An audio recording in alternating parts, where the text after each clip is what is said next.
In this video guide, I will show with you how to check in online in Easyjet. So if you want to check in online, go to Google, search for Easyjet, this keyword.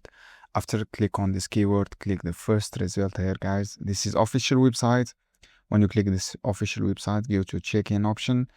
Then from check-in option, you have two options here. You have sign in and you have find booking. If you want to check in, write your surname here. For example, this is your surname.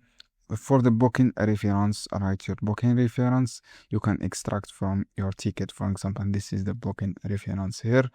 And then guys, when you write your booking reference, all you have to do, click check the box confirmation, and then you will click find booking, this option, find booking. This is how you can do, guys. It is easy steps. I hope this guide helpful for you. Don't forget to give like and give share this video. You can also get to manage booking. From the manage booking, you write your booking reference and then click find booking. Any question, friends, down below in the comment, and I will answer your question as soon as possible.